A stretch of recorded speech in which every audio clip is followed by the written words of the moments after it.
দেশ গঠন আর অসহায় দুস্থ মানুষের পাশে দাঁড়ানোই ছিল শহীদ রাষ্ট্রপতি জিয়াউর রহমানের আদর্শ।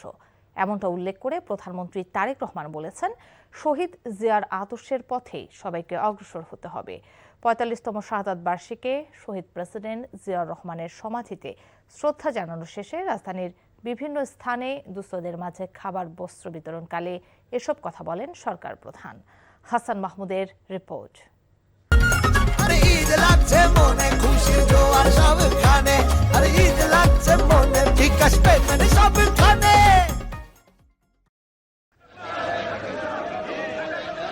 লাল সবুজের পতাকায় জিয়া তোমার দেখা পাই, নেতাকর্মীদের এমন উত্তাল স্লোগানের মধ্য দিয়েই শহীদ রাষ্ট্রপতি জিয়াউর রহমানের মাজারের পথে প্রধানমন্ত্রী।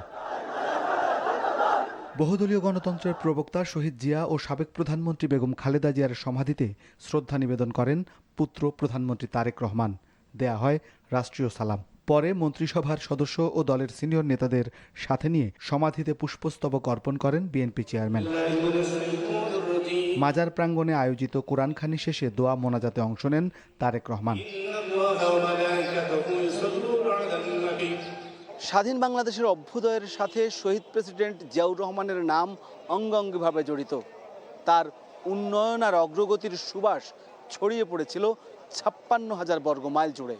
পরে রাজধানীর শেরেবাংলা নগরে গরিব দুস্থদের মাঝে শুকনো খাবার ও পোশাক বিতরণ করেন প্রধানমন্ত্রী।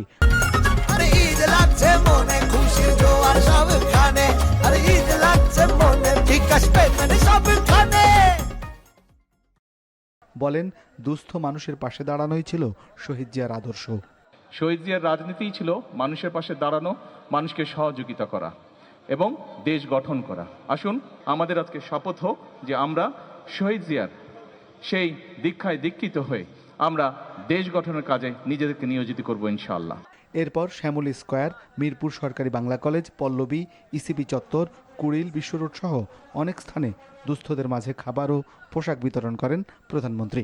যারা প্রত্যক্ষ বা পরোক্ষভাবে দেশ গঠনে কাজ করছে তাদেরকে স্ব অবস্থান থেকে আমরা সহযোগিতা করব, তাদেরকে আমরা সাহায্য করব একজন নাগরিক হিসাবে। এছাড়া শাহজাহানপুর, খিলগাঁও, নয়াপল্টন, ধোলাইখাল, যাত্রাবাড়ি, জুরাইনের বেশ কিছু স্থানেও খাবার ও পোশাক বিতরণ করবেন তারেক রহমান। দিনভর চলবে কর্মসূচি। Hasan Mahmud, NTV news, Dhaka. এই মুহূর্তে রাজধানীর শাহজাহানপুর থেকে সরাসরি যোগ দিচ্ছেন সিনিয়র করেসপন্ডেন্ট জাহিদ রহমান। জাহিদ, জিয়াউর রহমানের শাহাদাত বার্ষিকের আর কি কি কর্মসূচিতে যোগ দেবেন প্রধানমন্ত্রী?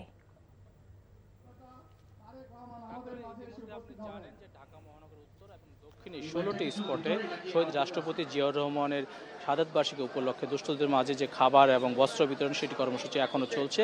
এই মুহূর্তে শাহজাহানপুরে ঢাকা 8 আসনে ঢাকা মহানগর দক্ষিণের মধ্যে পড়ছে, সেখানটিতে আমরা অপেক্ষা করছি কিছুক্ষণের মধ্যেই প্রধানমন্ত্রী তারেক রহমান এসে এখানে উপস্থিত হবেন। আপনি দেখতে পাচ্ছেন যে এখানে যারা রয়েছেন তারা এখানে উপস্থিত, তারা অপেক্ষা করছেন এবং কিছুক্ষণের মধ্যেই তিনি আসলে এখানে দুস্থদের মাঝে যে খাবার বিতরণ সেটি তিনি শুরু করবেন। এবং তিনি যেটি জানিয়েছেন, শহীদ রাষ্ট্রপতি জিয়াউর রহমানের আদর্শকে ধারণ করে আগামী বাংলাদেশ গড়তে হবে এবং সাধারণ মানুষ, জনগণের পাশে, অসহায় মানুষের পাশে দাঁড়াতে হবে, তবেই শহীদ জিয়ার আদর্শ যেটি লালিত বাস্তবায়িত হবেন। এবং তিনি আশা করেন যে নেতাকর্মীর সহ বিভিন্ন যে কার্যক্রম রয়েছে সাংগঠনিক, সেটি তিনি পরবর্তীতে তিনি বসবেন বলে জানিয়েছেন। আপনি দেখতে পাচ্ছেন যে এখানে উপস্থিত যারা রয়েছেন তারা অপেক্ষা করছেন যে এখানে যে কার্যক্রমটি রয়েছে এরপরে তিনি নয়াপল্টনে যাবেন। নয়াপল্টনের দলীয় কেন্দ্রীয় কার্যালয়ের সামনে সেখানেও তিনি দুস্থদের মাঝে খাবার বিতরণ করবেন। এছাড়া ঢাকা মহানগরের মোট এই শাহজাহানপুর, নয়াপল্টন সহ 60টি স্থানে তিনি দুস্থদের মাঝে খাবার এবং বস্ত্র যে বিতরণ কর্মসূচি রয়েছে সেটি নির্মাণ করবেন। ইতিমধ্যেই তিনি ঢাকা মহানগর উত্তরে যে 9টি স্পট রয়েছে সেটি কার্যক্রম তিনি শেষ করেছেন এবং খিলগাঁওয়ের যে তাল জোড়াপুকুর রয়েছে সেখানটি শেষ করে তিনি এদিকে রওনা দিয়েছেন। অল্প কিছুক্ষণের মধ্যেই তিনি এখানে এসে উপস্থিত হবেন এবং এখানকার কার্যক্রম কর্মসূচি যেটি রয়েছে সেটি এখানে শুরু করবেন। কাকলি। দর্শক, জানছিলাম প্রধানমন্ত্রীর কর্মসূচির খবর।